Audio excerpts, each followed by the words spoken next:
What if the bedtime stories you grew up loving weren't just simple tales of magic and morality, but something far older, far darker, hiding in plain sight?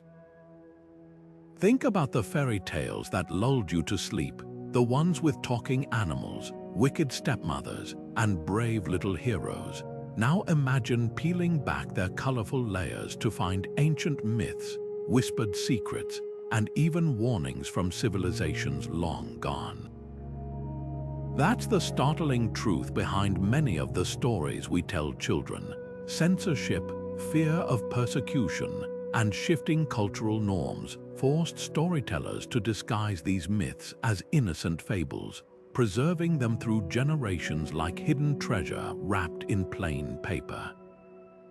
Take Little Red Riding Hood, for example. On the surface, it's a cautionary tale about talking to strangers, but dig deeper and you'll find echoes of ancient werewolf legends, stories of shape-shifting predators that haunted European villages for centuries.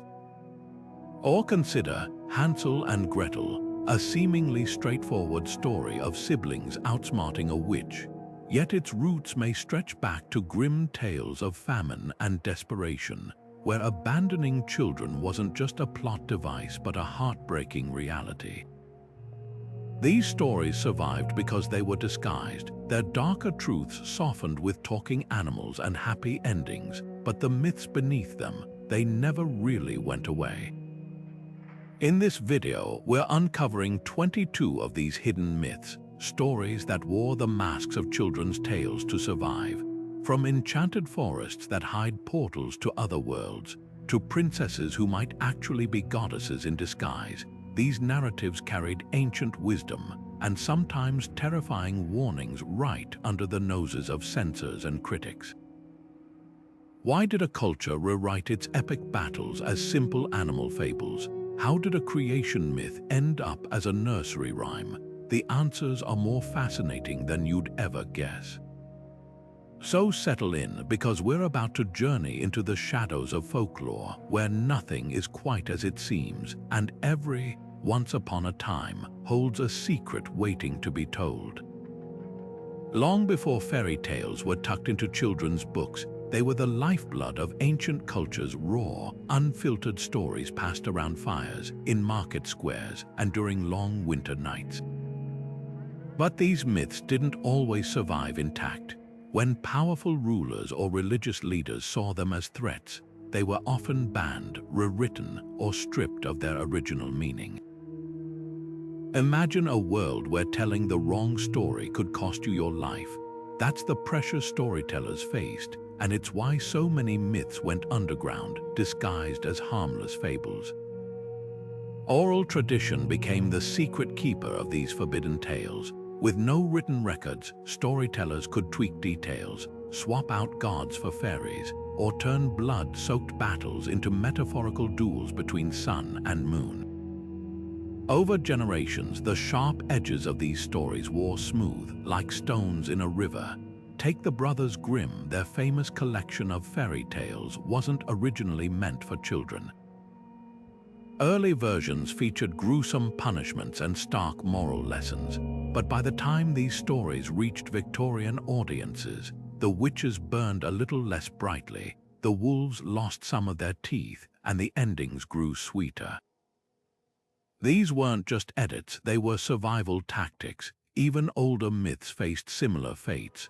The Greek story of Persephone, goddess of the underworld, might have once been a tale of brutal abduction and cyclical suffering.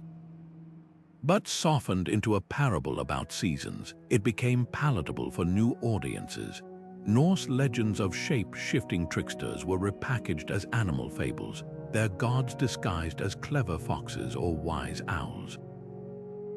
Every tweak, every omission, was a way to keep the story alive under the watchful eyes of those who might silence it.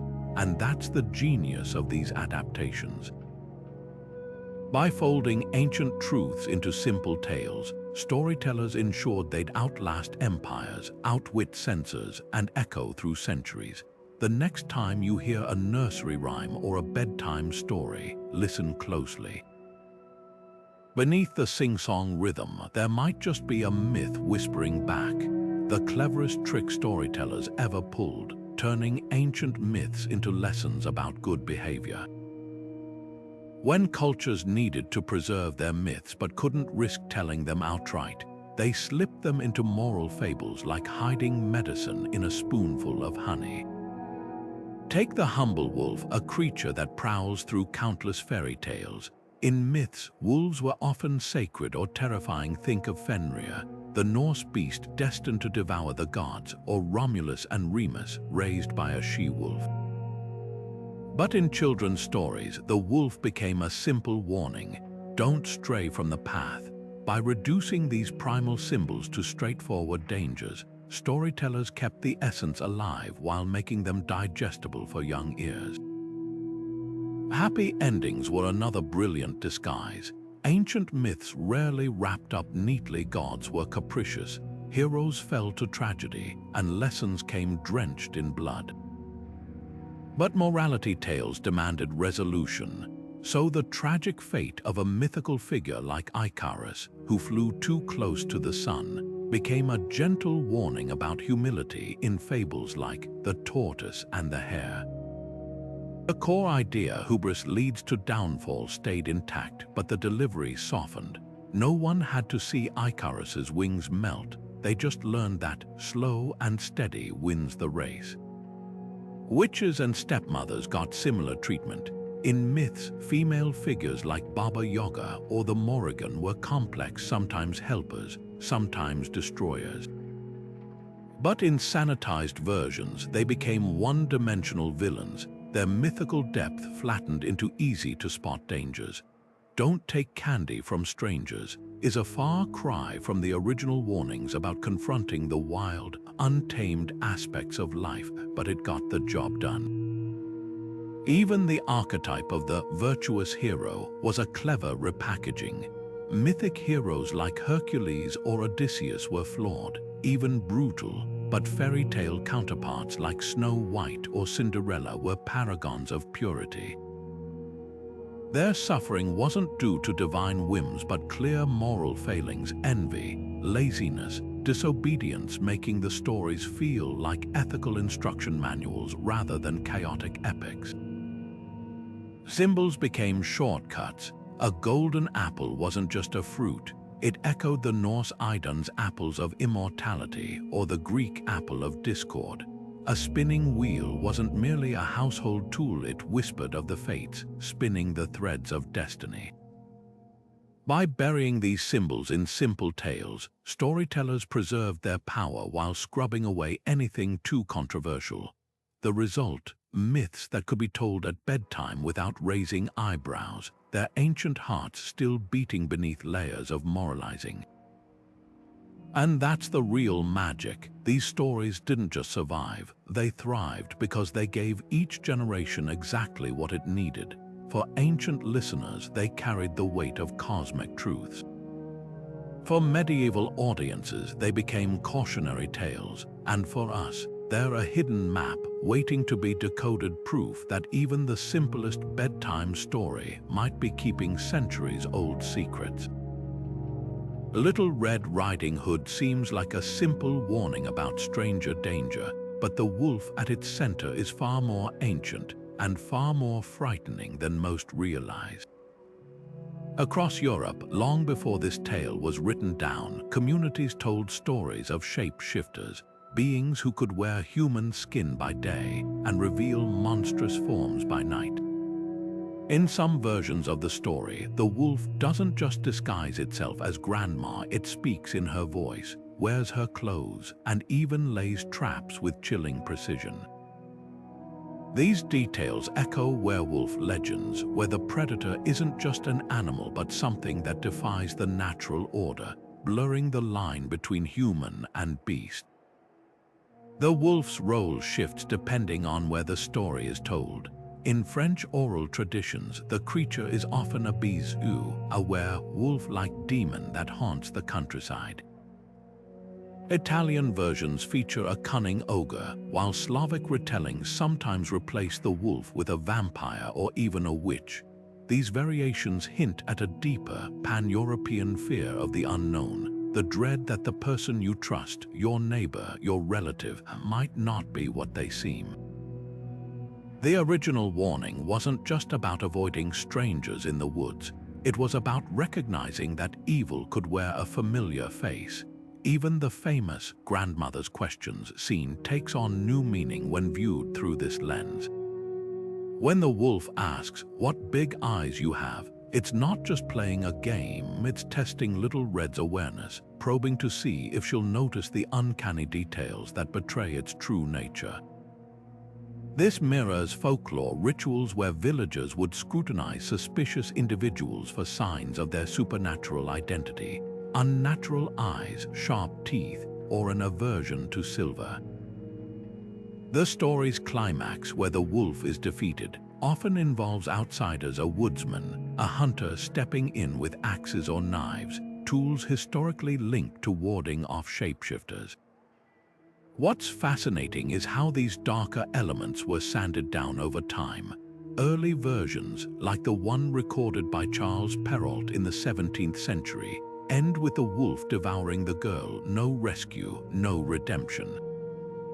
It was only later, with the Brothers Grimm's edits, that the tale got its hopeful ending, but even then the echoes remain.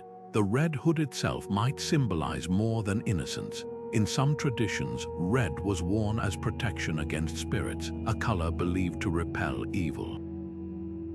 Every detail, from the path through the woods to the basket of food, carries layers of meaning, layers that once warned listeners of very real fears lurking just beyond the firelight.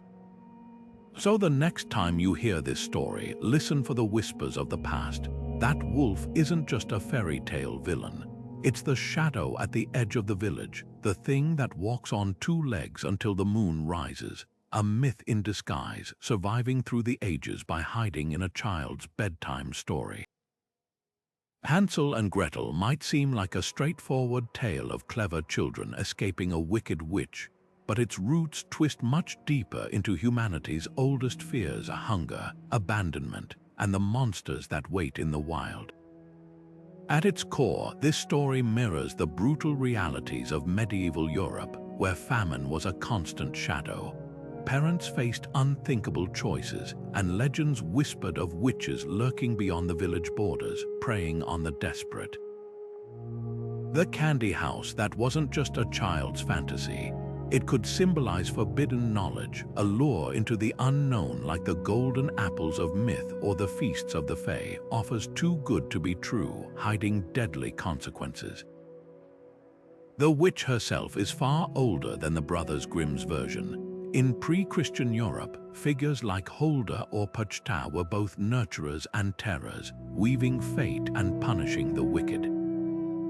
These beings weren't just villains, they were forces of nature, testing humans with traps and trials. The witch's oven, where Gretel shoves her in the end, echoes purification rituals, fires meant to burn away corruption, a theme found in myths from Baba Yaga's hut to the trials of Greek heroes. Even the children's breadcrumb trail has ancient parallels.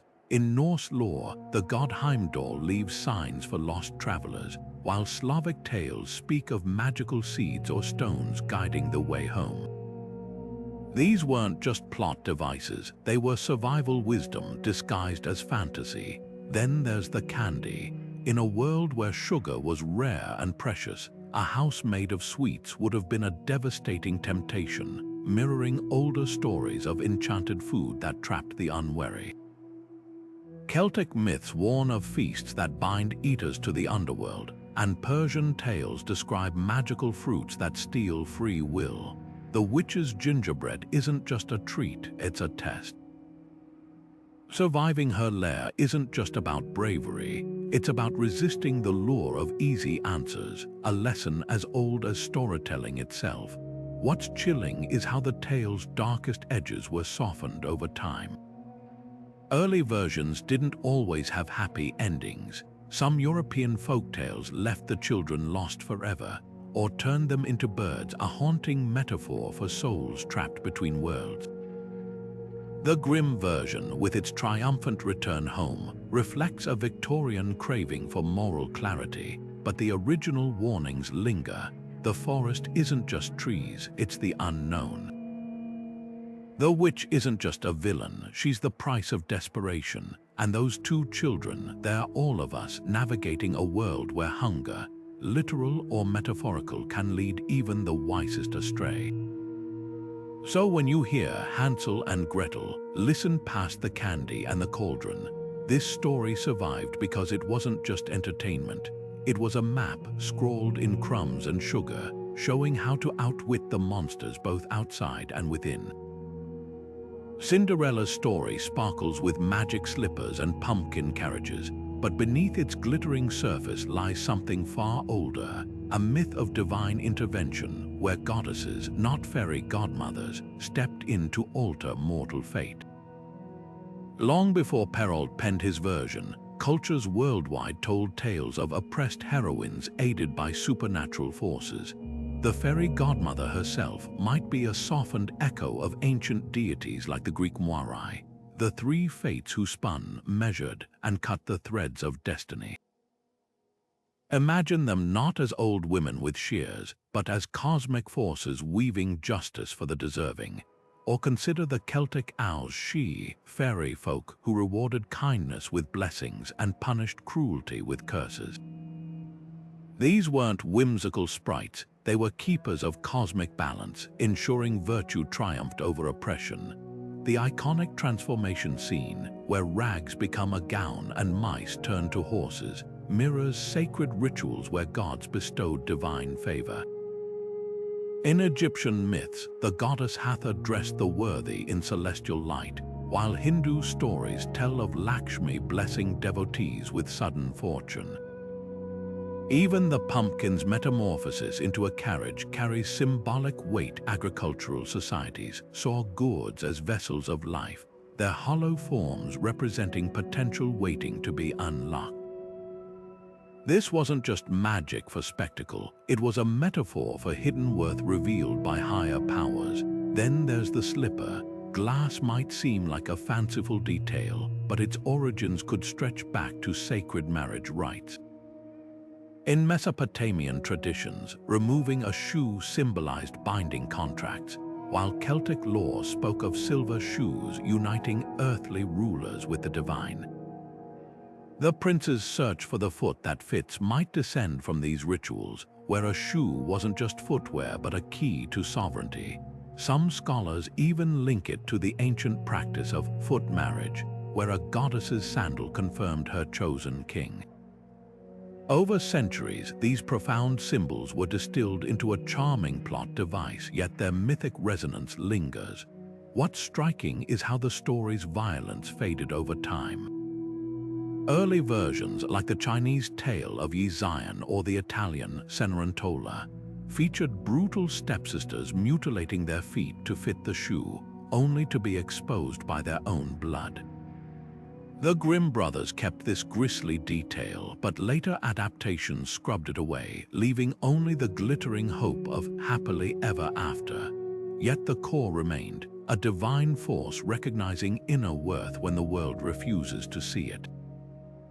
So when Cinderella's godmother waves her wand, she's not just granting a wish, she's continuing an age-old tradition, the moment when myths remind us that even the humblest might be touched by something greater, if only they keep faith.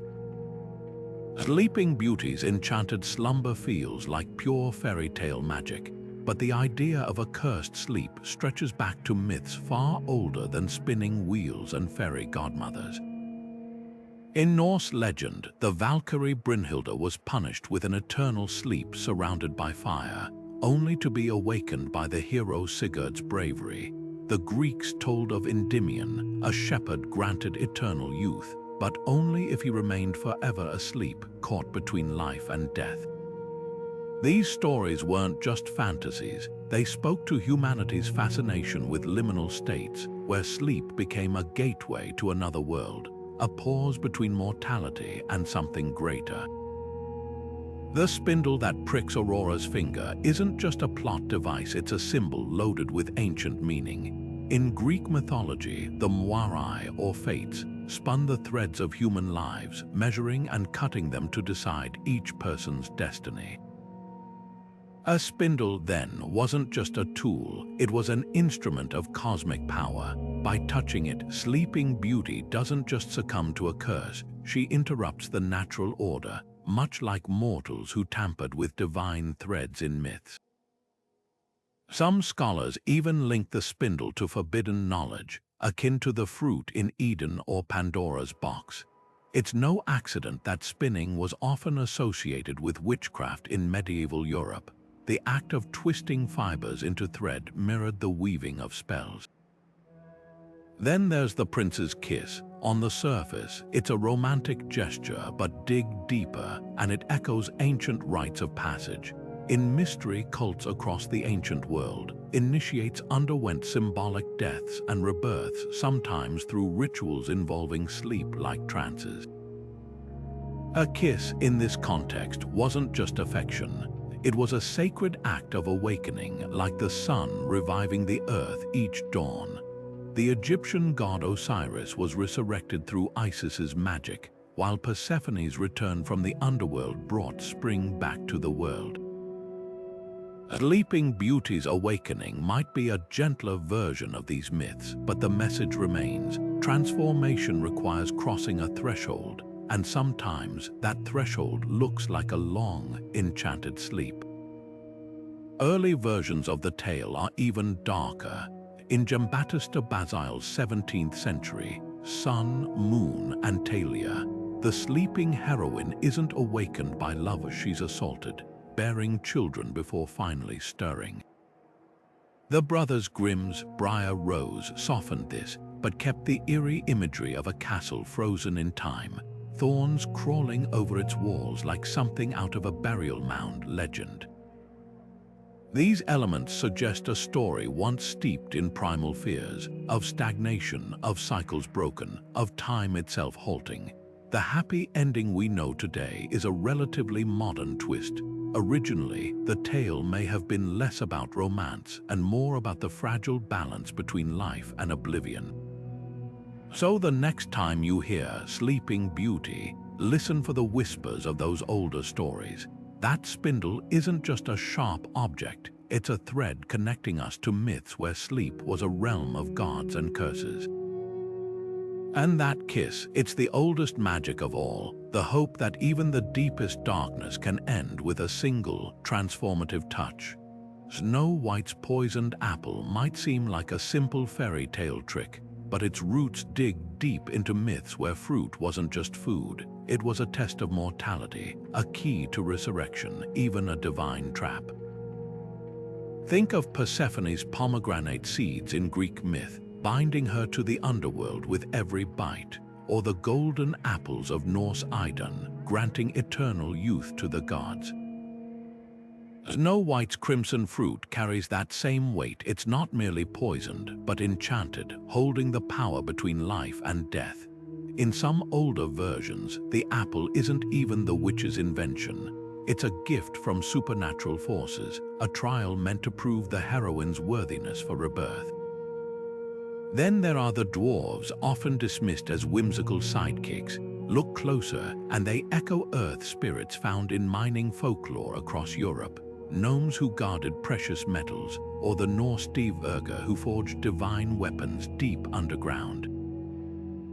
Their cottage, with its orderly tools and glowing hearth, mirrors sacred spaces where initiates underwent trials. 7 has always been a mystical number, 7 planets in ancient cosmology, 7 steps to wisdom in alchemy, so their presence transforms Snow White's refuge into something more. These weren't just kindly miners, they were threshold guardians protecting her between worlds while she slept. The glass coffin, too, whispers of older rituals. In Celtic myth, heroes like Fionn mac Cumhaill slept in crystal caves to await their hour of return. The coffin's transparency ensures Snow White's beauty never fades, much like the immortalized dead in saintly relics or the undying fae of folklore. Even her awakening isn't just true love's kiss, it's the dislodging of the poisoned fruit. echoing myths where resurrection required reversing a curse. Early versions, like the Grimm's first draft, had Snow White revived when the apple piece was shaken loose during her coffin's movement, suggesting her death was always a liminal state, a pause between destinies. What's startling is how the witch's role evolved. In pre-Christian Europe, older women often held sacred knowledge of herbs and fate figures like the Germanic Frau Hall, who tested maidens and rewarded the diligent. The wicked queen might descend from these ambiguous wise women, her magic mirror reflecting not vanity but the old practice of scrying, of seeking truths in reflective surfaces. Her obsession with beauty could mask a deeper conflict, the tension between youthful vitality and the wisdom of age, a theme found in goddess myths worldwide. So when Snow White bites the apple, she's not just falling victim to a villain. She's stepping into an ancient cycle, one where sleep is transformation, where guardians wait beneath the earth, and where a single bite can open the door between death and rebirth. The tale survives because beneath its surface sparkle, it carries the oldest story of all, that even the deepest fall can end in awakening. Beauty and the Beast might feel like a timeless romance, but its heart beats with something far older, a thread of myths where love bridges the gap between the human world and the realm of magic. Across cultures, stories of animal bridegrooms or supernatural spouses appear again and again, from Scottish selkies shedding their sealskins to marry fishermen, to Slavic tales of princes cursed as wolves or bears. These weren't just whimsical fantasies. They reflected deep-seated beliefs about transformation, the boundaries between civilization and the wild, and the price of breaking taboos. The Beast isn't merely a cursed prince, he's part of a lineage of liminal beings, creatures who exist between worlds, testing whether love can transcend form. The transformation at the story's climax echoes rituals found in shamanic traditions worldwide. In Siberian folklore, shamans would don animal skins to journey between realms, their bodies temporarily taking on the traits of wolves or eagles. Similarly, indigenous North American stories tell of humans marrying spirit animals, their unions symbolizing harmony between tribes and the natural world. The Beast's gradual shift from monster to man mirrors these rites of passage, not just a spell breaking, but a soul's journey toward balance. Early versions of the tale, like the French La Belle et la Bête, emphasize this duality. The Beast's palace is both luxurious and eerie, filled with invisible servants and enchanted objects, much like the otherworldly halls described in Celtic or Japanese folklore. Yet the story's most famous lesson, look beyond appearances, may actually be a softened replacement for darker, older themes. In many animal bridegroom myths, the central tension isn't about inner beauty but about taboo. The human partner is often forbidden from seeing their spouse's true form, as in the legend of Cupid and Psyche, where one glance shatters the illusion. In Scandinavian variants, a maiden must endure nights with a bear or serpent, her silence the key to his redemption. These tales weren't about romance, they were about endurance, obedience, and the consequences of curiosity. By the time Jean-Marie Leprince de Beaumont penned the version we know today, these sharper edges had been smoothed into a moral about virtue, rewarded a safer message for 18th century audiences. Even the rose, beauty's simple request, carries mythic weight. In Persian poetry, roses symbolized fleeting life and divine love, while medieval Christian mystics saw their thorns as emblems of sacrifice. The Beast's demand for a rose in exchange for shelter isn't arbitrary. It's a test echoing myths where gifts from the supernatural world come with hidden costs. And let's not forget the enchanted objects, talking teacups and candlesticks that seem playful now but might descend from household spirits like brownies or domovoi, beings who demanded respect in exchange for service. So when Beauty finally declares her love, breaking the curse, she's participating in an ancient ritual, not just redeeming a prince, but restoring balance between the human and the wild. Earlier versions of the tale often ended ambiguously, with the beast's transformation leaving questions. Is he truly human now, or something in between? That uncertainty lingers in the best myths, reminding us that some boundaries once crossed can never fully close. The story endures because it's not just about love conquering all. It's about what we're willing to embrace and what we're forced to surrender when we dare to love the unknown.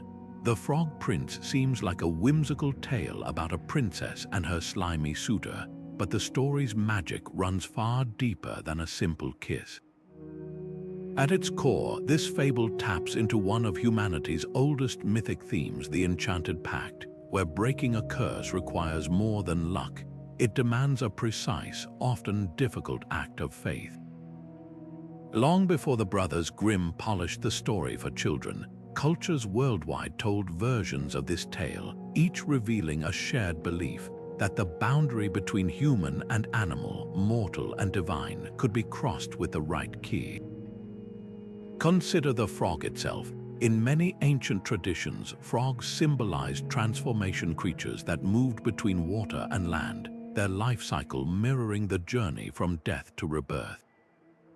Egyptian mythology linked frogs to Hecate, goddess of fertility, while Celtic lore saw them as keepers of healing springs.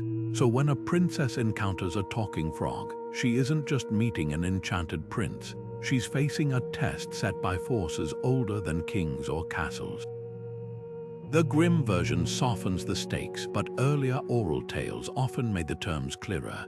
The frog's curse could only be broken by an act of true humility, like sharing a meal or allowing the creature into one's bed. These weren't arbitrary tasks, they mirrored sacred rituals where welcoming a stranger or even an animal could reveal a disguised god, much like Zeus testing mortals in Greek myths by appearing as a beggar or wounded bird.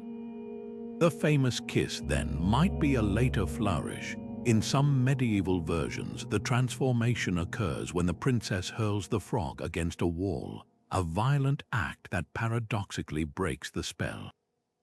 This echoes initiation rites where shock or suffering precedes enlightenment, like the trials of Norse berserkers or the ecstatic rituals of Dionysus's followers.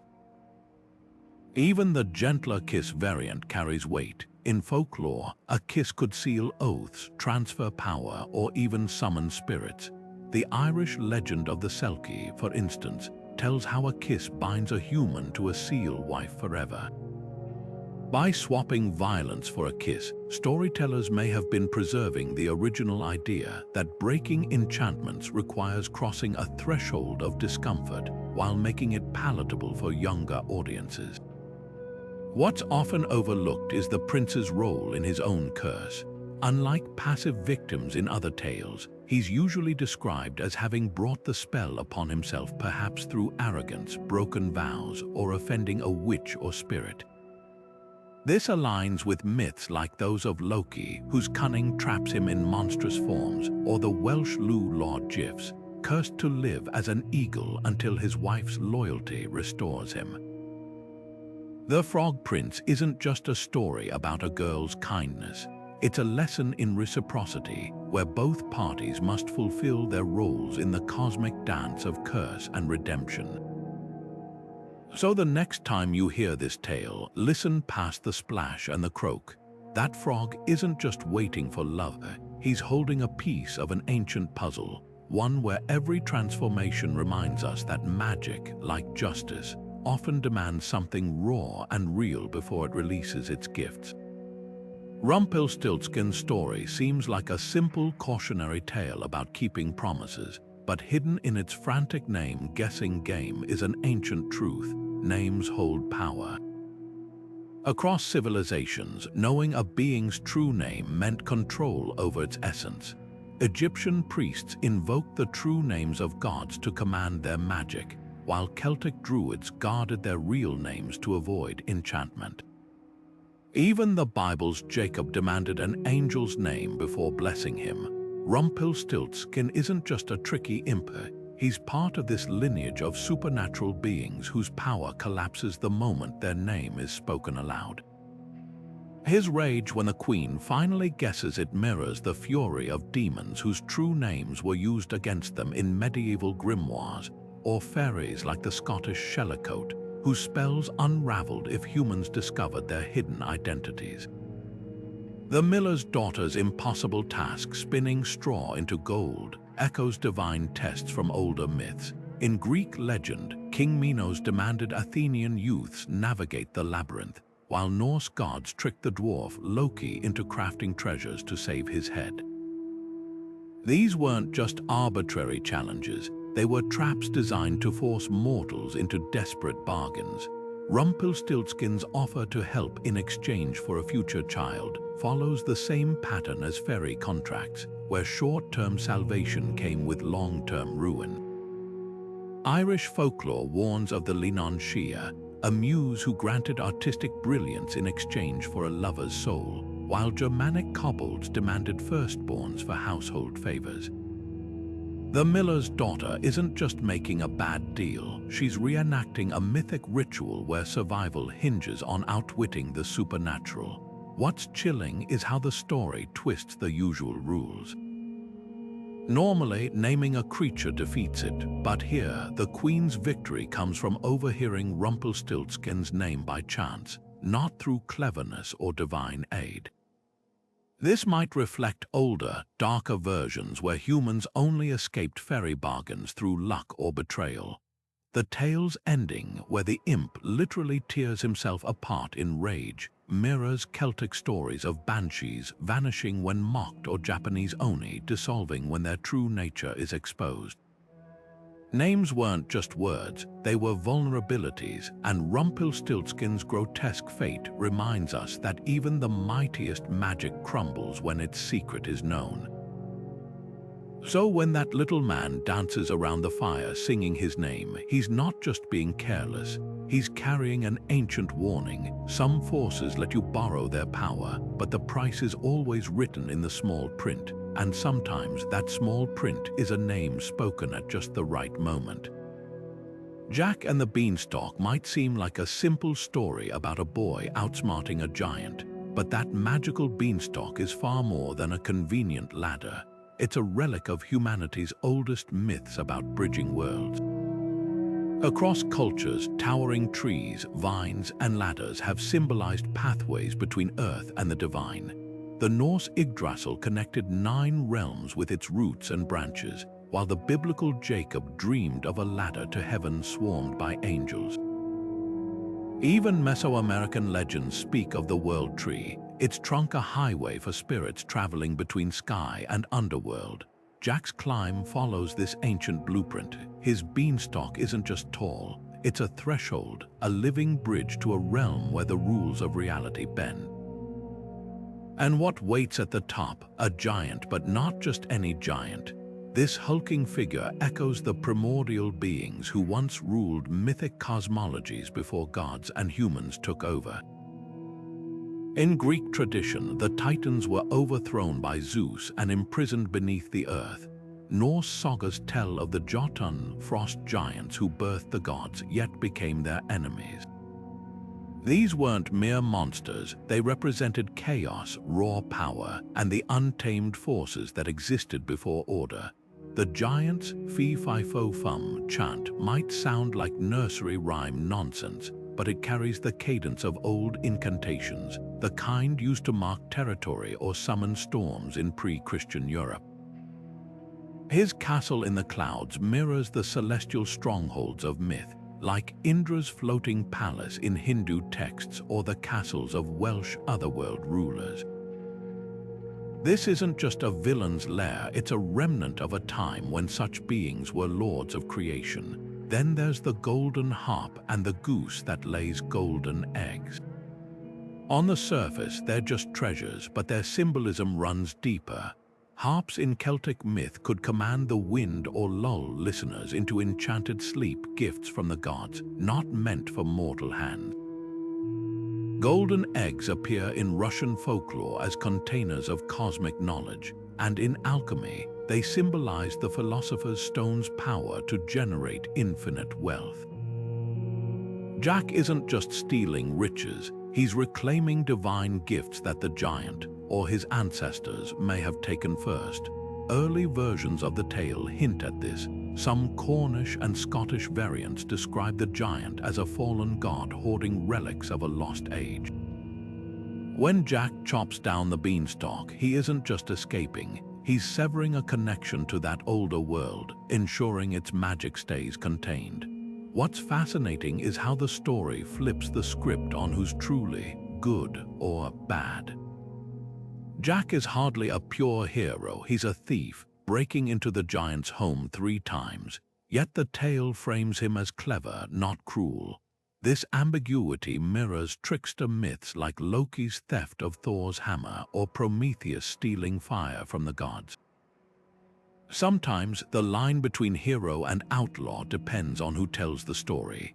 The giant, for all his bluster, might be the last guardian of a fading order, while Jack represents the new age where humans take what they need by wit, not worship. So next time you hear this tale, listen past the nursery rhyme rhythm. That beanstalk isn't just a plot device, it's the last fraying thread to an era when giants walked the earth, and magic grew as wild as the vines between worlds.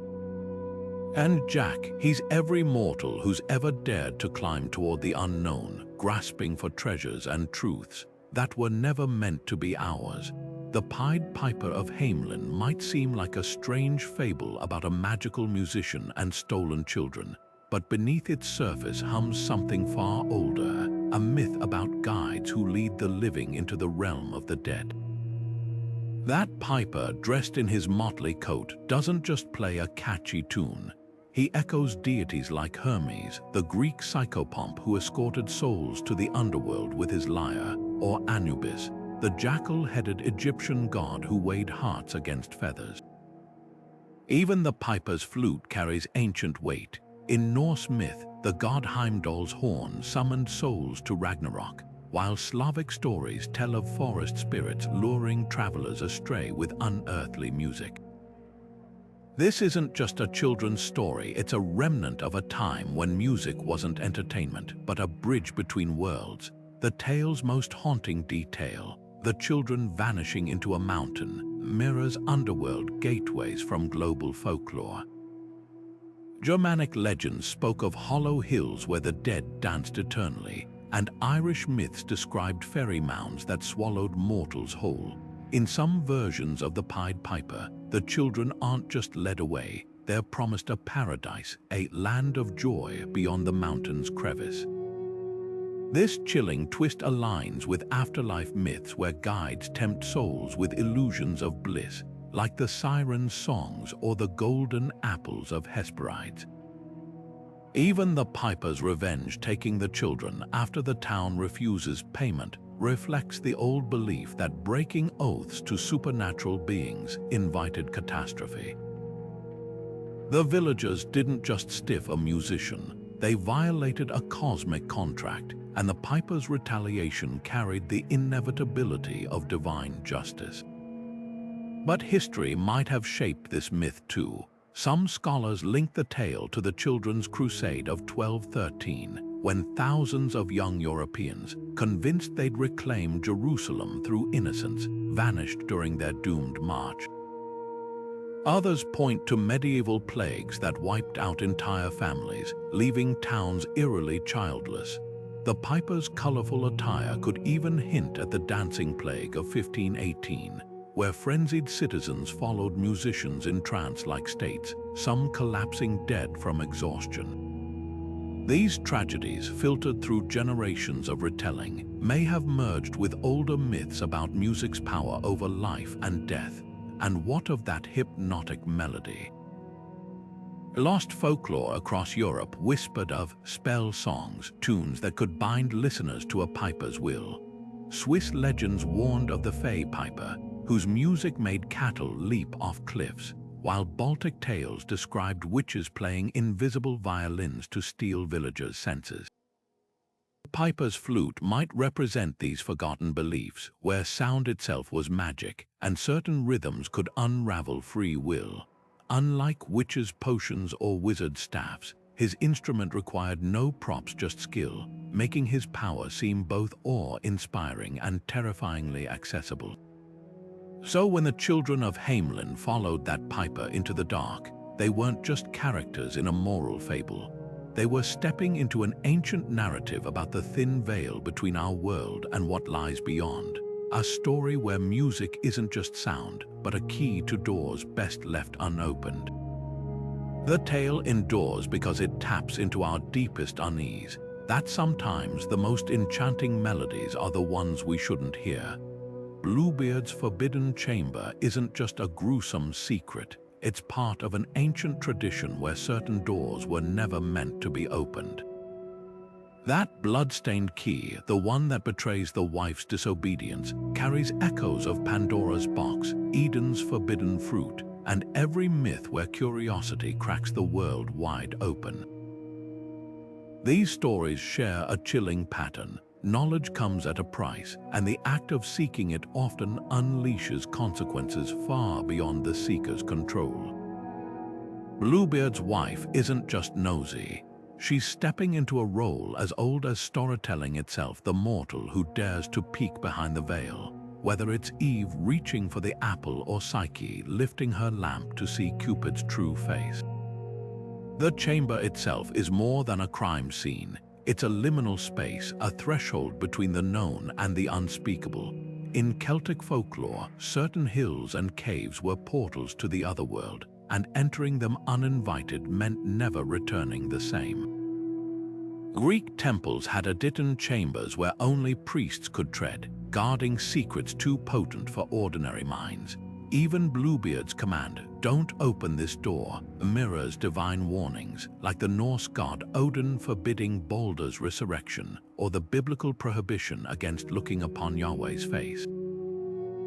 These taboos weren't arbitrary, they were cosmic boundaries, and crossing them meant disrupting an order older than humanity. Then there's the key's bloodstain, a detail that feels almost too poetic to be coincidence. In folklore, blood is rarely just blood. It's a covenant, a curse, or a witness that can't be silenced.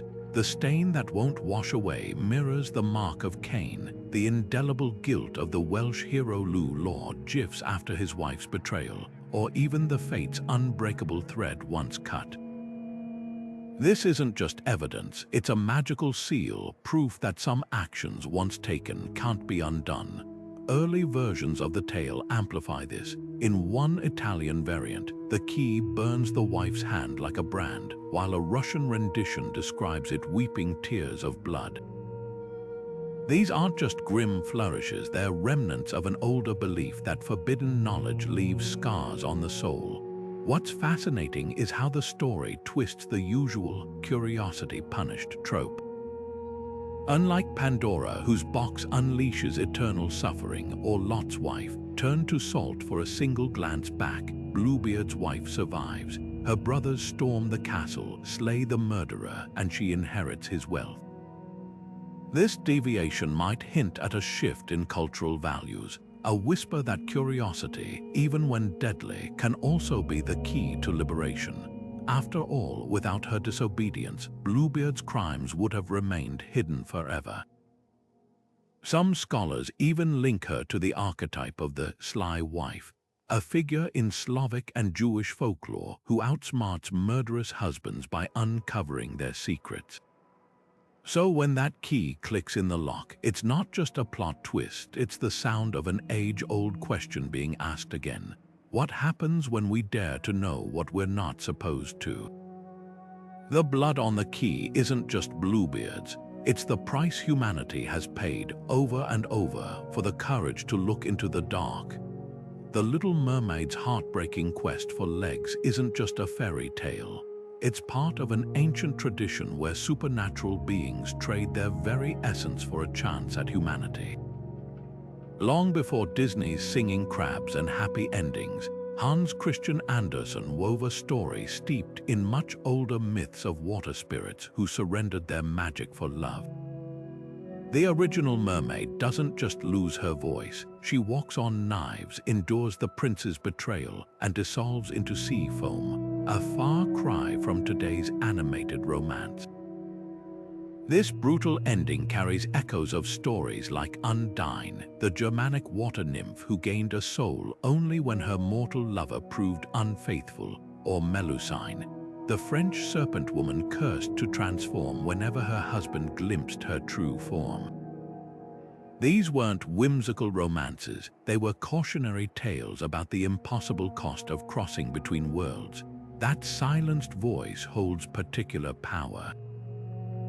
In Andersen's tale, the mermaid's tongue is cut out as payment to the sea, which a detail that mirrors ancient initiation rites where seekers entered sacred spaces mute, their silence symbolizing rebirth into new understanding. Greek mystery cults demanded vows of secrecy, while Celtic druids trained for years in wordless meditation before speaking prophecies. Even the mermaid's painful steps on land recall shamanic ordeals where initiates walked barefoot over hot coals to prove their worthiness. Her muteness isn't just a plot device, it's a remnant of these older rituals, where true transformation required surrendering one's former identity completely. Then there's the foam, Andersen's conclusion where the mermaid dissolves into sea spray rather than killing the prince, might seem uniquely tragic, but it actually softens even darker origins.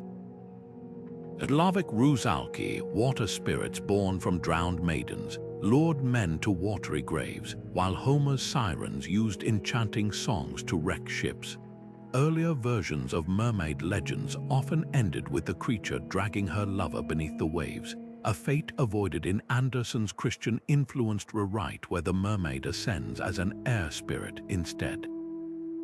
That foam carries symbolic weight too. In alchemy, sea foam represented the unstable boundary between elements, while Celtic myths described it as the breath of the sea god, a substance neither fully liquid nor air. The mermaid's fate isn't just death, it's transformation into something beyond human or merfolk, a third state that older myths might have recognized as divine. What's often overlooked is how the story inverts traditional siren lore. Where Homer's creatures used voices as weapons, Andersen's mermaid loses hers, a twist that reflects 19th century ideals of silent female suffering. But dig deeper, and you'll find a more universal theme, the price of becoming. Whether it's Selkies shedding their sealskins or Japanese kitsune losing tails to live as humans, these stories share a painful truth. To gain something new, you must surrender what you were, and that exchange rarely comes with guarantees.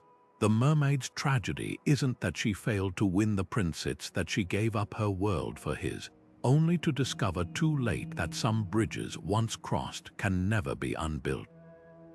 Goldilocks sneaking into the Three Bears cottage might seem like a simple children's misadventure, but the story hums with echoes of far older warnings, myths where mortals who trespassed into supernatural domains faced consequences far graver than a startled nap.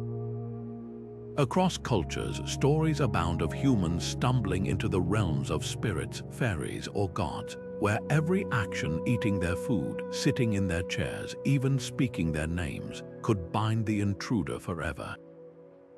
The bear's home isn't just a woodland cabin, it's a threshold space, a liminal zone where the rules of the human world don't apply. Those 3 bowls of porridge, chairs, and beds. They're not just household items, they're tests, arranged in a sacred pattern of choice and consequence, much like the trials heroes faced in Celtic otherworlds or the Japanese yokai's enchanted inns. Consider the bears themselves. In many indigenous traditions, bears are guardians of sacred knowledge, creatures that straddle the line between animal and spirit. Norse legends speak of berserkers who wore bear pelts to channel their ferocity, while Slavic folklore describes bears as judges of human behavior, punishing the greedy or disrespectful. The three bears' methodical return, each noticing Goldilocks' intrusions in turn, mirrors the way mythic beings enforce cosmic order. In Scottish tales, fairies would return to find their hearths disturbed and curse the interloper with misfortune. The bears' measured reactions might be a gentler remnant of this older motif, where the trespasser's fate hinged on the guardian's mercy. Goldilocks' transgression, eating the porridge, breaking the chair, claiming the bed, aligns with universal taboos about consuming otherworldly food or altering spirit dwellings. In Irish folklore, eating fairy food trapped mortals in their realm, while Japanese legends warn against accepting meals from Tengu or Kitsune, lest the eater lose their way home. The chair's collapse isn't just a slapstick moment. It's a violation of boundaries, like sitting on a fairy throne or disturbing a druid's sacred stone. Even her choice of the just right bed carries weight. In initiation myths, selecting the correct object, a cup, a sword, a seat, often determined whether the seeker would be blessed or cursed. Goldilocks' nap might symbolize a temporary absorption into the other world, a pause between states of being that older versions could have twisted into a darker fate. What's telling is how the story's ending evolved. Early oral versions often concluded with Goldilocks impaled on a church spire, torn apart by the bears, or vanishing into the forest, forever changed. These grisly outcomes mirror punishments from Welsh tales where humans who stole from fairykin were hunted down, or Native American stories where those who disrespected animal spirits faced transformation or death. The sanitized version we know today, where Goldilocks simply flees, softens the original warning that some boundaries once crossed can't be uncrossed. So when Goldilocks tiptoes into that cottage, she's not just a curious girl, she's walking the same dangerous line as Persephone plucking the pomegranate or Pandora lifting the lid. The bears aren't just homeowners, they're the keepers of a deeper law, one that predates fairy tales and lingers in our bones. Their growls aren't just anger, they're the echo of something ancient, reminding us that not all doors are meant to be opened, and not all porridge is meant to be tasted. The Three Little Pigs might seem like a simple lesson in hard work, but that wolf huffing and puffing carries the weight of ancient chaos itself, a force as old as myths about the world's end. Think of the brick house standing firm against the storm. It's no accident that the sturdiest shelter is made of brick, a material forged by fire and time. This echoes tales like Noah's Ark, built to withstand divine floods, or the Norse god Thor's Hall, designed to survive Ragnarok's cataclysm. These weren't just stories about construction. They were blueprints for enduring the unimaginable, where the right shelter meant the difference between survival and oblivion. Now consider the wolf. He's not just a hungry predator. He's a primal force, a cousin to Fenrir, the Norse wolf destined to devour the sun, or the storm gods who leveled cities with their breath. In Slavic folklore, the wolf was a servant of the underworld, while Celtic myths linked them to shape-shifting destroyers. When the wolf blows down the flimsy houses of straw and sticks, he's not just demonstrating their weakness, he's embodying the chaos that tests all things. The first two pigs, with their quick and careless builds, mirror mortals who ignore warnings, like the villagers who laughed at Noah before the rains came. Their downfall isn't just laziness, it's a failure to respect the forces that can erase civilizations in a single breath.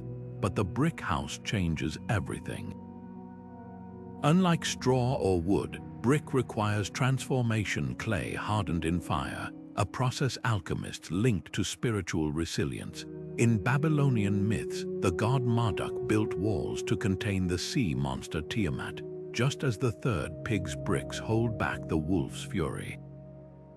The house becomes more than a shelter, it's a fortress of wisdom, a testament to the idea that true strength lies in foresight and craftsmanship. Even the pig's cunning boiling water in the fireplace mirrors trickster heroes like Anansi or Biara Rabbit, who outsmarted destruction with wit rather than muscle. What's fascinating is how the story flips the script on traditional heroism. The third pig isn't a warrior or a king. He's a humble builder whose victory comes from patience and planning. This echoes parables like the ant and the grasshopper, where survival favors the prepared, or the biblical wise man who built his house upon rock. The wolf's final fate, tumbling into the pot, might seem like comic justice, but in older variants, he's burned alive or skinned, punishments reserved in folklore for creatures that defy natural order. So when the wolf's breath meets those unshaken bricks, it's not just a nursery rhyme climax. It's the oldest story humanity tells, that chaos will always come knocking, and the difference between ruin and resilience often hangs on the choices we make long before the storm arrives. The third pig's house isn't just sturdy, it's a silent rebellion against entropy itself, proof that even the smallest creature can outlast the mightiest destroyer if they build with tomorrow in mind. The Princess and the Pea seems like a whimsical tale about a royal bed and a single misplaced vegetable, but that tiny pea carries the weight of ancient rituals tests designed to separate the truly noble from the merely privileged. Across cultures, sacred objects have served as divine detectors, Excalibur embedded in stone, waiting for Arthur's pure grip, the golden fleece in Colchise, responding only to Jason's destined touch, or the biblical staff of Aaron, blooming overnight to confirm his priesthood.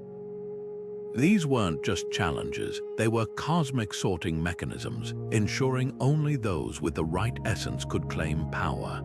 The pea under 20 mattresses operates on the same principle, a seemingly insignificant object revealing profound truth through sensitivity, a quality myths often linked to royalty or even divinity. Dig deeper, and the princess's discomfort takes on new meaning. In Celtic lore, true kingship required a connection to the land's pulse. Irish rulers underwent the phase temro, sleeping on sacred ground to receive visions confirming their worth. Norse legends describe Freya's feather cloak, which only rested lightly on shoulders worthy of magic. The pea, then, might be more than a test of delicate skin. It could echo these older rites, where the ability to sense hidden forces proved one's right to rule. Even the stacking of mattresses mirrors initiatory trials. Egyptian pharaohs ascended layered platforms to commune with gods, while Hindu ascetics meditated on pea-sized stones to sharpen spiritual perception. The princess isn't just fussy, she's passing a threshold, her body acting as a divining rod for royal blood. Consider how the story flips conventional displays of strength. Unlike sword-pulling or dragon-slaying, this test rewards receptivity, a trait often gendered feminine but deeply revered in myth. The Greek oracle Pythia channeled prophecies through hypersensitivity, while Siberian shamans wore weighted robes to amplify their sensitivity to spirit worlds. The princess's sleepless night parallels these traditions, her discomfort a sign of attunement rather than weakness. Even the pea's mundanity is telling. In alchemy, the smallest impurity could disrupt transformations, just as the tiniest seed of doubt could unravel a kingdom. True nobility, the tale whispers, isn't about ignoring discomfort, it's about feeling what others cannot, and bearing that knowledge like a crown. What's often overlooked is how the pea's presence defies logic. A real pea would crumble under such weight, suggesting it's no ordinary vegetable. In Russian folklore, enchanted beans grew into sky ladders, while Welsh myths speak of fairy peas that glowed with otherworldly light. This pea might be a cousin to these magical objects, a seed of sovereignty, reacting only to those with the right vibrational frequency, as modern mystics might say. The queen who plants it isn't just fastidious, she's a keeper of ancient wisdom, wielding a humble legume like a druid's divining rod. So when the princess wakes bruised and exhausted, she's not proving she's dainty, she's revealing she's resonant, tuned to frequencies the common world can't perceive. That P isn't an inconvenience, it's the last whisper of an older world where rulers were chosen not by birthright alone, but by their capacity to feel the universe's quietest hum. The Emperor's New Clothes isn't just a fable about a gullible ruler, it's a mirror held up to the oldest human weakness, the fear of being the only one who doesn't see what everyone else claims to. That vain emperor parading naked through the streets isn't so different from King Midas, whose golden touch cursed him to starve amidst false wealth, or Narcissus, who drowned in his own reflection. These myths share a brutal truth. Power doesn't just corrupt, it blinds, wrapping leaders in illusions so thick they forget what's real. The emperor's downfall isn't his lack of clothes, it's his inability to admit he sees nothing, a flaw as ancient as rulership itself. Those cunning weavers, promising garments visible only to the worthy, aren't mere con artists, they're trickster gods in mortal form, pulling the strings like Loki sowing chaos among the Norse gods, or Anansi spinning webs of deception in West African tales. Tricksters don't just lie, they expose lies, forcing societies to confront their own hypocrisies. The weaver's loom is empty, but their real fabric is the collective delusion they've crafted. One thread of vanity, another of fear, woven into a tapestry everyone claims to see. Their genius isn't in the invisible cloth, it's in weaponizing the human desire to belong, to never be the outlier pointing out that the king is bare.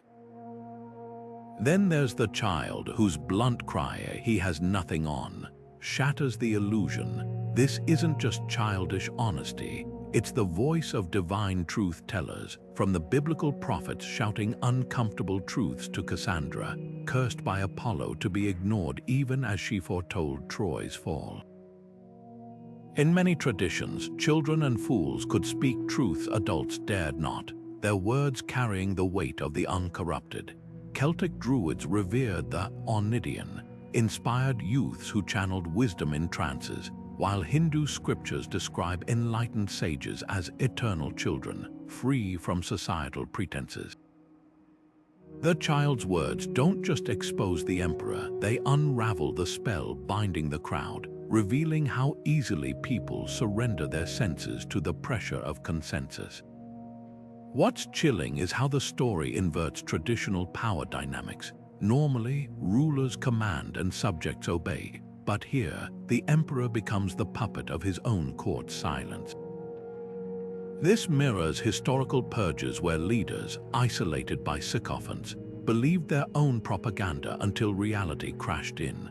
The French court of Louis XVI, with its elaborate rituals masking national decay, or the Roman emperors declared gods even as their empire crumbled, all variations on the same theme. The tale endures because it's not about one foolish king, it's about the systems that turn wisdom into treason and delusion into doctrine. So when that child's laughter rings out, it's more than mockery, it's the sound of a spell breaking. The emperor's nudity was always visible. The real magic was the collective agreement to pretend otherwise, and that's the story's secret heart. The most powerful illusions aren't woven by tricksters. They're spun by ordinary people, thread by thread, every time they choose fear over truth. The Ugly Duckling's heartbreaking journey isn't just a story about an awkward child finding their place. It's a myth of hidden divinity in disguise, a theme as old as storytelling itself. That clumsy, mocked duckling doesn't just grow into a swan. He steps into a lineage of mythic figures who began as outcasts only to be revealed as something transcendent. Think of Moses, the Hebrew prophet cast into the Nile as a baby, only to emerge as a prince and liberator, or Oedipus, the abandoned child with pierced ankles who later solved the Sphinx's riddle and became king. These stories share a pattern. Rejection isn't the end but the first step in a cosmic realignment, where the universe corrects itself by unveiling the true nature of the scorned. The duckling's suffering isn't pointless, it's the necessary friction that polishes him into what he was always meant to be. His isolation mirrors the initiatory trials found in hero myths worldwide. In Native American traditions, young warriors endured vision quests, days alone in the wilderness, stripped of comfort, to discover their true spirit guides. Greek heroes like Heracles faced impossible labors to prove their worth. Even the duckling's harsh winters and cruel taunts echo the ordeals of shamans, who often described their calling as a period of torment before embracing their role as healers. The pond isn't just a setting, it's a testing ground where every snapped reed and cold night serves a purpose older than the story itself. His eventual transformation isn't a twist but a revelation, the moment when the trials align to show what was there all along. And what of that stunning swan? In myth, swans are rarely just birds. Celtic lore links them to the otherworld, where they glide between realms as messengers. Hindu tradition describes the Hamsa, a swan-like being that can separate milk from water, symbolizing discernment between truth and illusion. The ugly duckling's final form might carry echoes of these older symbols, where the swan represents apotheosis, the moment a mortal is recognized as something more. His white feathers aren't just beautiful, they're a visual echo of divine radiance, like the halos of saints or the luminous skin of the Japanese sun goddess Amaterasu. The other animal's shock at his transformation mirrors the awe of mortals when a god reveals their true form, as when Zeus unveiled himself to Semele and her mortal eyes couldn't withstand his glory. Yet there's a subtle rebellion in this tale. Unlike Moses or Oedipus, the duckling doesn't ascend to leadership or perform great deeds. His triumph is simply being seen as he truly is, a quiet but radical idea. This shifts the focus from external validation to self-realization, a theme that resonates in modern myths like the X-Men's mutants discovering their powers or Harry Potter learning he's a wizard. The duckling's journey isn't about becoming someone else but recognizing the majesty that was always there, buried under misunderstanding. Earlier versions of transformation myths often required a quest or divine intervention, but here, time and nature do the work. The story whispers that some truths don't need to be earned, they just need to be waited for. So when the duckling finally sees his reflection in the water, it's more than a happy ending. It's the culmination of an ancient narrative thread, the moment the outcast, the misfit, the overlooked is revealed as part of a grander design. His story survives because it's not just about swans or ducks. It's about the quiet hope that lingers in every heart that's ever felt out of place. That maybe, just maybe, the world hasn't seen you truly yet, and when it does, it will gasp in wonder. The boy who cried wolf might seem like a simple lesson about lying, but that wolf on the hillside isn't just an animal, it's a force of inevitability, a creature woven into folklore as tightly as fate itself.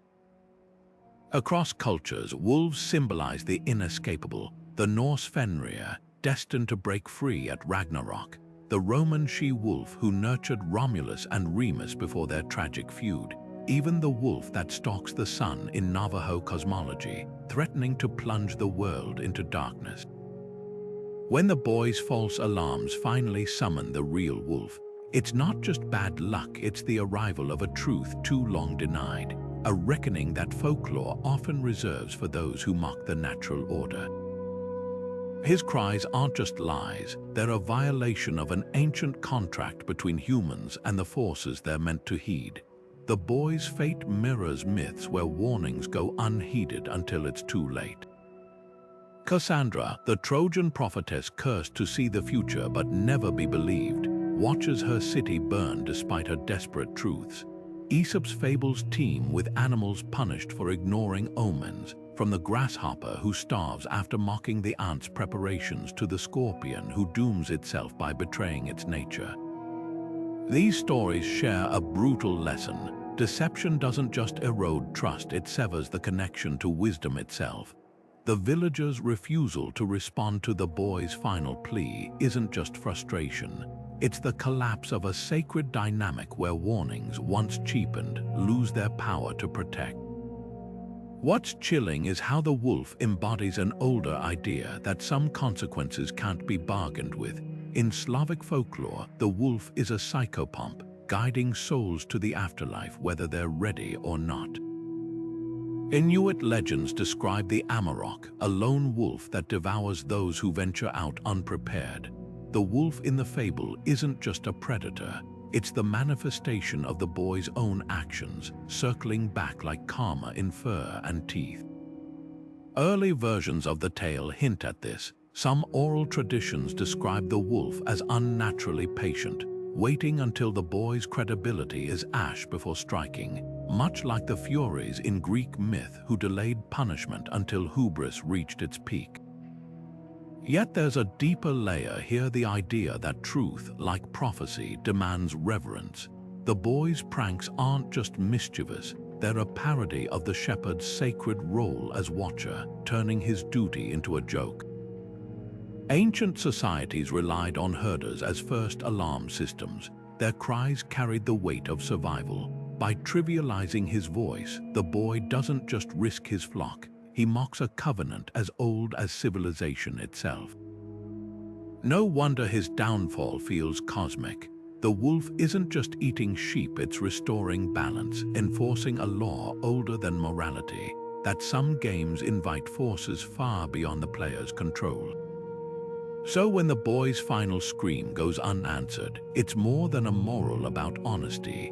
It's the echo of 1,000 myths where truth, once weaponized as fiction, becomes powerless when reality comes calling.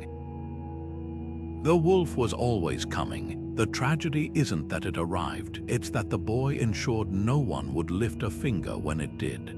The gingerbread man's frantic sprint might seem like a simple chase, but that sentient cookie carries echoes of humanity's oldest nightmares, creations that outlive their creators.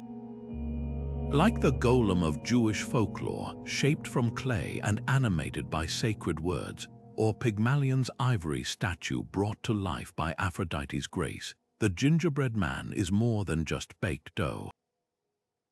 He's part of a lineage of artifacts that defy their intended purpose, embodying the terror of giving life to something that refuses to be controlled. His taunting refrain, "Run, run as fast as you can," isn't just bravado, it's the voice of every rebellious creation, from Frankenstein's monster to the homunculi of alchemy, reminding their makers that life, once sparked, follows its own rules. The chase itself mirrors myths where pursuit is inevitable. The fox's patient cunning recalls Anansi the spider luring prey into his web, or the Norse trickster Loki manipulating events until his targets walk willingly into traps. In older variants of the tale, the gingerbread man isn't simply eaten. He's dismantled piece by piece through dialogue and deception. This slow unraveling mirrors the fates cutting a thread or the biblical serpent coaxing Eve into transgression. The fox doesn't just overpower, he outthinks, embodying a universal truth in folklore. Brute force rarely wins. From the Celtic Morrigan steering battles with prophecy to the Japanese kitsune bending reality with illusions, myths celebrate the strategist over the strongman. The gingerbread man's speed is useless against a predator who knows words can be deadlier than teeth. His final moment, the fox's feigned deafness luring him closer, resonates with darker origins. In Slavic tales, spirits mimic voices to draw victims into bogs, while Greek sirens sang sailors onto rocks. The fox's "I can't hear you" routine isn't just a lie, it's a ritual, a performance where the prey's own nature seals its doom. The gingerbread man's need to be heard, to prove his cleverness, becomes the flaw that undoes him. This twist mirrors hubris myths like Icarus flying too high or Arachne challenging Athena, stories where the very trait that defines a character becomes their downfall. What's haunting is how the tale inverts creation myths. Usually, makers breathe life into their creations with hope, Prometheus sculpting humans from clay, or Hephaestus forging golden assistants. But the gingerbread man's existence is accidental, his animation almost careless. The old woman doesn't intend to create a runaway, she's just baking. This echoes tales like the broomstick in The Sorcerer's Apprentice, where magic spirals beyond control, or the broomstick-riding witches of folklore, whose spells take on lives of their own. The story survives because it taps into a primal anxiety that every act of creation carries the seed of chaos, and no maker can fully predict what their hands will unleash. So when the fox licks his lips, he's not just ending a children's story, he's closing the loop on an ancient theme, that nothing escapes its nature forever. The gingerbread man was always meant to be eaten, just as the golem's clay must return to dust, and Pygmalion's statue, for all her beauty, can never truly be human. The tale whispers a hard truth. Life borrowed from magic or dough is life on borrowed time. The Elves and the Shoemaker might appear to be a simple story about kindness rewarded, but those tiny, unseen cobblers stitching through the night carry whispers of something far older: household spirits, the hidden helpers woven into folklore across continents. Think of the Scottish brownies, small hairy creatures who mended tools and swept floors in exchange for bowls of cream, or the Russian domovoi, guardian spirits who blessed homes where they found respect. These beings weren't just fairy tale inventions, they were remnants of a time when people believed the boundary between the human world and the unseen was thin, and that gratitude could bridge it. The Shoemaker's elves aren't whimsical accidents, they're part of this ancient tradition, where diligence and humility invited supernatural aid. The elves' sudden disappearance after receiving clothes reveals a deeper truth. These spirits often vanished when treated like servants rather than partners. In Norse lore, the Tomt farmyard guardians would abandon households if offered wages instead of gifts, while Irish Clurichons cursed those who tried to trap them with greed. The Shoemaker's gesture of crafting tiny garments isn't just generosity. It mirrors rituals like leaving honey cakes for the Slavic domovoi or hanging ribbons for the Lithuanian loms. These weren't payments, they were acts of recognition, acknowledgements that the unseen deserved dignity. The elves' departure, once clothed, suggests they weren't seeking reward but respect, a dynamic found in myths where spirits flee from humans who overstep the delicate balance between gratitude and ownership. But who or what were these elves really? Some scholars trace them to ancestor spirits, the benevolent dead who watched over family trades. In pre-Christian Europe, it was common to believe skilled forebears lingered near workshops, guiding their descendants' hands. Others see echoes of nature spirits, like the Germanic Alf or Welsh Tylwyth Teg, beings tied to the land who tested human character. The Shoemaker's poverty before their arrival might reflect an older motif. That aid came only to those who proved their worth through perseverance, much like the Greek fates favoring those who spun their threads with patience. The elves' nocturnal work, hidden, precise, aligns with shamanic traditions where transformation happens in darkness, away from mortal eyes. What's often overlooked is how the story inverts typical power dynamics. Unlike kings commanding jennies or witches enslaving imps, the Shoemaker doesn't summon the elves, he stumbles upon their mercy. His role isn't to control but to receive, a theme found in Japanese tales of Tsukumogami, where aged tools gain spirits and assist those who cared for them. The tale's magic lies in its quiet reciprocity. The elves give labor, the Shoemaker gives respect, and both thrive. modern retellings often omit the original's bittersweet ending, the elves leaving once acknowledged, but this departure carries weight. Like the fading of Britain's fairies when industrialization replaced hearth fires with factories, their exit marks a shift, a world where the unseen retreats from human awareness. So when those little shoes appear each morning, perfectly stitched, they're more than gifts, they're reminders of an ancient compact. The elves don't just teach generosity, they embody a lost way of seeing, where every home had its guardians, and every act of gratitude kept the invisible world close. Their story survives because it speaks to a quiet hope that even in our loneliest struggles, help might be nearer than we think, stitching in the shadows, waiting only to be seen. The Snow Queen's icy palace isn't just a fairy tale setting. It's a throne room of ancient winter deities, where cold isn't merely weather but a state of the soul. When Kai's heart freezes under her influence, it echoes myths like the Norse Skadi, the frost giantess who ruled mountains with a grip so fierce even gods tread carefully in her realm. Or the Celtic Morrigan, whose winter aspect could numb warriors' wills before battle, leaving them hollow as abandoned shells. These figures weren't just bringers of snow, they were tests of resilience, forcing heroes to confront the brittleness within themselves. Kai's transformation, from a warm-hearted boy to a child obsessed with icy puzzles, mirrors the chilling touch of these beings. His frozen heart less a medical condition than a spiritual theft, like Persephone's pomegranate seeds binding her to the underworld. Gerda's quest to save him unfolds like a shamanic journey through layered realms.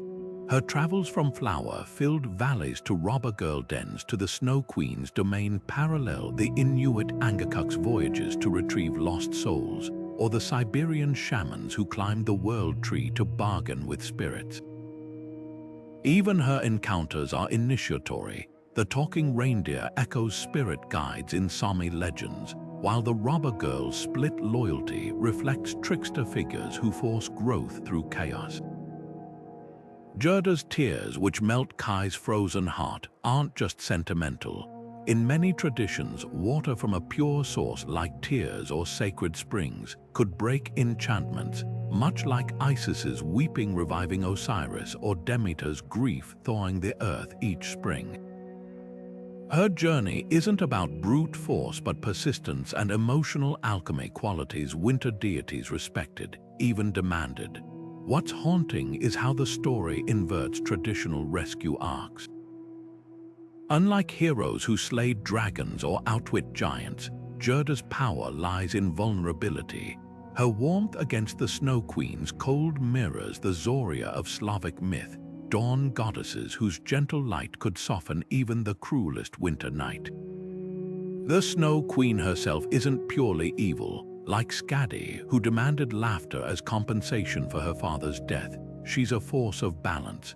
Kai's frozen heart might symbolize the cost of intellectual detachment, the danger of seeing the world as a puzzle to solve rather than a living thing to feel. Gerda's triumph isn't defeating the queen but reminding Kai of connection, much like shamanic rituals reintegrated fractured souls with song and storytelling. The tale's deepest magic lies in its duality. The Snow Queen's palace, with its aurora-lit halls, is as breathtaking as it is lethal, a reminder that winter deities were never just destroyers. They presided over necessary hibernation, the quiet that makes rebirth possible. Gerda's final act, spelling eternity with ice shards, isn't just a child's game. It's a nod to runes and sacred scripts where words held the power to bind or liberate. In the end, both queen and girl are keepers of wisdom. One shows the cost of numbness, the other proves that even the coldest heart can thaw when met with unwavering love. Their story survives because it's not just adventure, it's a map through our own winters, showing how to find our way back to warmth when the world turns to ice. Pinocchio's wooden limbs might seem like mere fantasy, but his journey from puppet to boy taps into one of humanity's oldest fascinations, the blurring line between the made and the born. Long before Geppetto carved his mischievous creation, myths whispered of beings brought to life through craft and will. Take Tolos, the bronze giant of Greek legend, forged by Hephaestus to guard Crete, a hulking automaton with veins of molten metal, animated by divine fire. Or the golem of Jewish folklore, a clay figure quickened by sacred words etched into its forehead, carrying both the promise of protection and the peril of unchecked power. Even Frankenstein's monster, stitched from stolen flesh and jolted alive by lightning, belongs to this lineage. Pinocchio isn't just a puppet, he's the latest echo of a question as old as storytelling itself. What happens when creation outgrows its creator? The Blue Fairy, with her starlit gown and gentle magic, might appear to be a standard fairy tale benefactor, but her role runs deeper. She mirrors Athena, the Greek goddess who breathed life into Pandora and guided heroes like Odysseus with cryptic wisdom. Like the Celtic Morrigan appearing at crossroads or the Slavic Vila offering tests to prove a mortal's worth, the Blue Fairy doesn't just grant wishes, she sets conditions. Her promise to make Pinocchio real hinges not on obedience, but on moral growth, echoing the trials of mythic initiates. When she tells him, "Prove yourself brave, truthful, and unselfish," she's channeling the same ethos as the Egyptian goddess Mat weighing hearts against a feather, or the Buddhist bodhisattvas demanding enlightenment through action. Her magic isn't a free gift. It's a covenant, a thread tying Pinocchio to the ancient tradition where transformation must be earned. Then there's Monstro the Whale, a belly-bound trial that feels ripped from the pages of heroic myth. Pinocchio's descent into its dark innards mirrors Jonah's biblical ordeal, where 3 days in the fish's belly became a metaphor for death and resurrection. But look further, and you'll find parallels to the Sumerian hero Gilgamesh diving for the plant of immortality, or the Aztec god Quetzalcoatl journeying through the underworld to retrieve bones for a new humanity. The whale's stomach isn't just a plot point, it's a womb of rebirth, a liminal space where the old self dissolves so the new can emerge.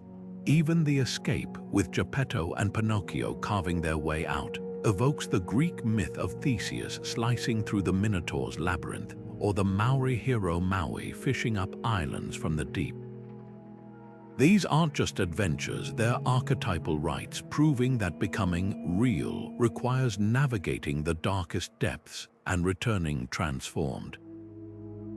What's striking is how the story softens its mythic roots for younger audiences. Early versions of puppet lore, like the Italian commedia dell'arte's wooden-headed Arlecchino, were tricksters who never shed their artificiality. But Pinocchio's ultimate transformation, shedding his strings for flesh and blood, carries the hope that even the most artificial among us can attain authenticity. His nose growing with every lie isn't just a moral lesson. It's a physical manifestation of the Pythagorean idea that falsehood distorts the soul, or the Buddhist concept that deceit warps one's very form. The story endures because beneath its whimsy lies a primal truth. Becoming real isn't about biology, but integrity. Every splinter in Pinocchio's frame, every scrape on his wooden knees, is a step toward the oldest goal of all, not just to live, but to matter. So when Pinocchio finally opens his eyes as a human boy, it's more than a happy ending. It's the culmination of 1,000 myths where golems and gods, monsters and mortals all ask the same question: what does it mean to be truly alive? The answer, it seems, isn't in the wood or the flesh, but in the choices that bridge them. These 22 stories are far more than whimsical tales, they're time capsules, preserving the oldest myths humanity has ever told by disguising them as bedtime fables. Think of them as a secret language, a way for storytellers to smuggle cosmic truths past the watchful eyes of kings and clerics, ensuring their survival through centuries of censorship and change. When rulers banned tales of shape-shifting gods, they became wolves in grandmother's clothing. When priests condemned pagan spirits, they reappeared as fairy godmothers or talking animals. The bones of these myths never disappeared. They simply learned to wear new skins, adapting to each era's fears and fashions while keeping their ancient hearts intact. What's astonishing is how universal their hidden layers remain.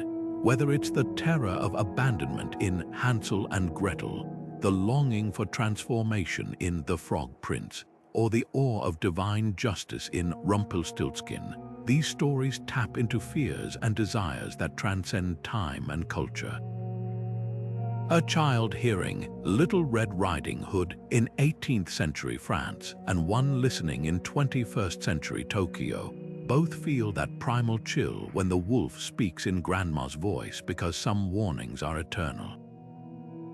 The wolf at the door, the witch in the woods, the monster who demands your name, these aren't just villains. They're reflections of the chaos lurking at the edges of every society, the parts of ourselves and our world we can't fully control. The real magic lies in how these tales invite rediscovery. A story you loved as a child might reveal entirely new meaning when you peel back its layers. That gingerbread man sprinting from predators, he could be a descendant of the golem, a creature whose life outlasts its maker's intentions, the elves who vanish when given clothes. They echo the household spirits who fled when treated like servants rather than honored guests. Even the humble pea under the princess's mattress carries echoes of sacred trials, where sensitivity to the unseen determined who was fit to rule.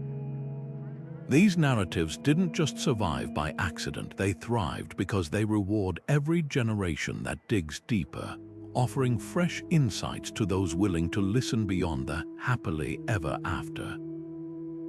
So the next time you revisit a fairy tale, listen for the whispers beneath its words. That talking animal might be a god in disguise. That enchanted object could hold the key to an underworld. And that simple moral, it might be the tip of an iceberg with centuries of wisdom hidden below. Share the stories that unsettled or enchanted you as a child, the ones that felt stranger than they should have. Chances are their roots stretch far deeper than you ever imagined, because the best tales never really end. They just wait, patient as sleeping giants, for someone to come along and wake them anew.